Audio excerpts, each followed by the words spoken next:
Next thing here, I just want to make sure that I get these brackets all ready to go into the right spot. So we need to bring some of these fuel lines back into place.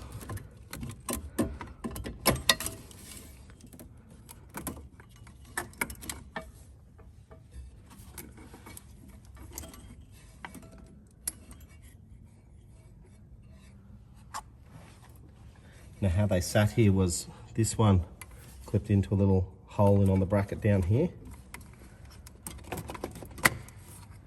So clip that in. I won't connect them up just yet. But what I'm looking for is, that's the bracket that sits on the bolts there.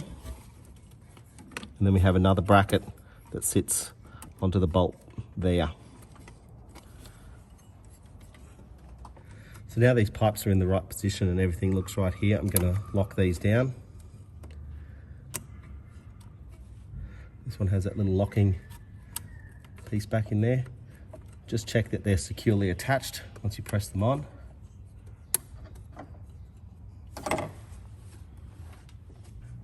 And any of the clips or anything that held the pipes in their correct location, make sure they go back on as well. With those pipes back in place, I'm now going to reinstall this O-ring. Now, I did order a new one of these, but it didn't arrive. There's a couple of ones that I've had to reuse in this process. So this one's still in pretty good condition. It's still soft and it's going to be able to seal, so I'm happy with that. And again, there's another O-ring that sits up here. Just slides up into that spot there.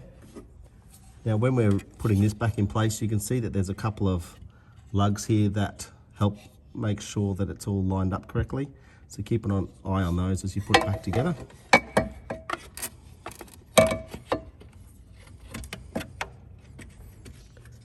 They can be a little bit difficult to line up because you're fighting the pipe that has been bent out of position.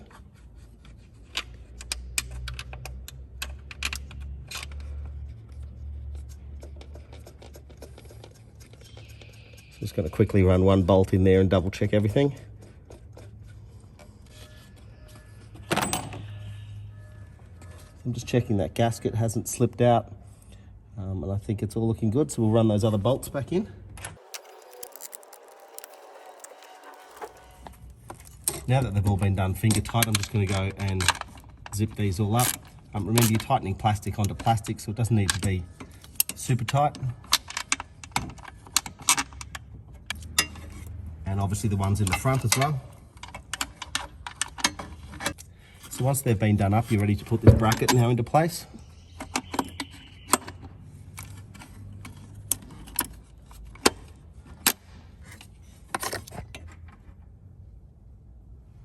And there's a couple of nuts that secure that in place.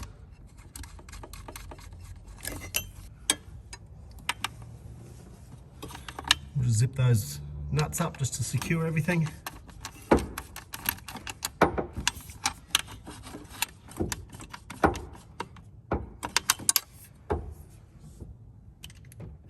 I don't think I'm going to be able to get it on camera, but there is that one bracket that needs to attach to the bolt at the front here. Next, I'm going to grab the two 8mm bolts that secure the pipe into the back of the intake here.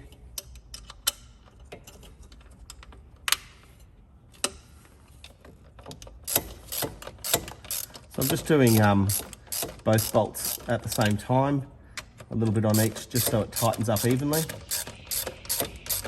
Just because it's got to re-bend that pipe a little bit to the right shape.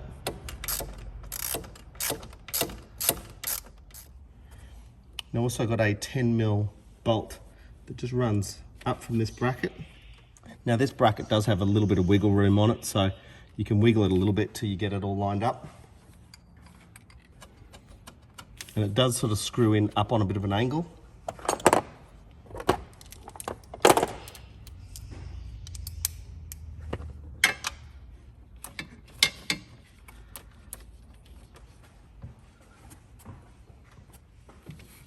So it's at that sort of an angle.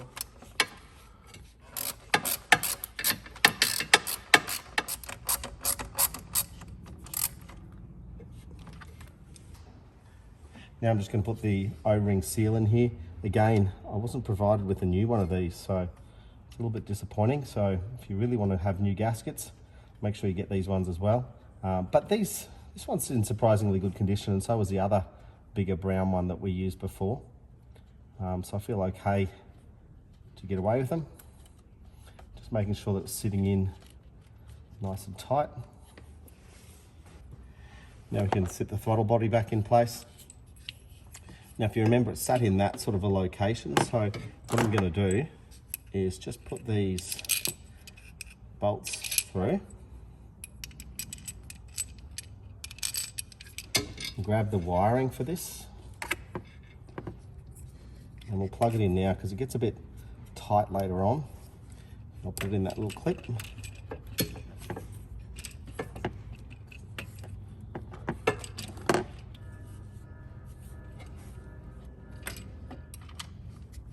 Make sure they're all in and it's just seated before we tighten it up. Just go around and make sure it's firm. Remember, you're tightening this into plastic, so not too tight, otherwise you'll snap something.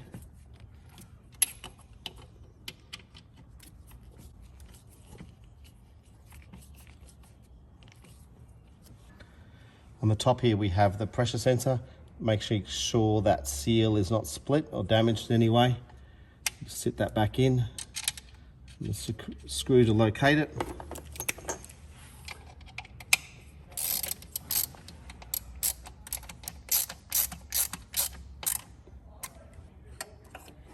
Grab the wiring for that and plug that back in as well.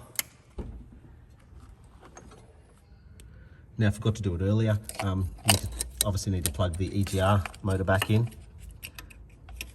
So it just slides on, clips into place. There's also a little clip that sits into the intake manifold there.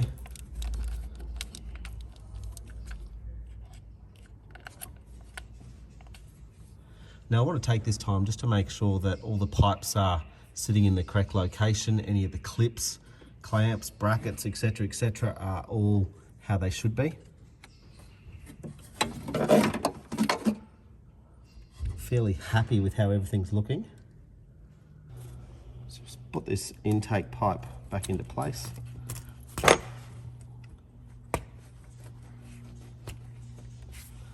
We'll zip up those clamps.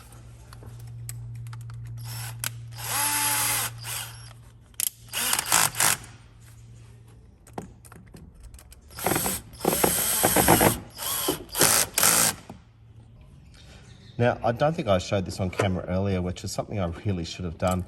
I disconnected the battery fairly early on in the process, just because of everything that was going on. Zip that back on. I can hear some things trying to come to life.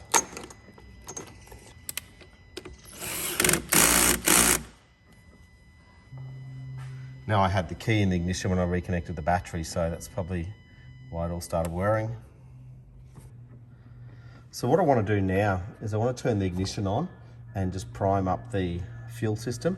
I've left the cover off for now because I just want to double check for any leaks or concerns. I also haven't put the bulkhead on because that'll give me a better chance just to look for things. But I want to cycle the key, let it sit for about a minute. It'll try and purge out any air out of that fuel system just so we have a clean startup when we go. Now I'll cycle that on and off a couple of times before we actually try and fire it up.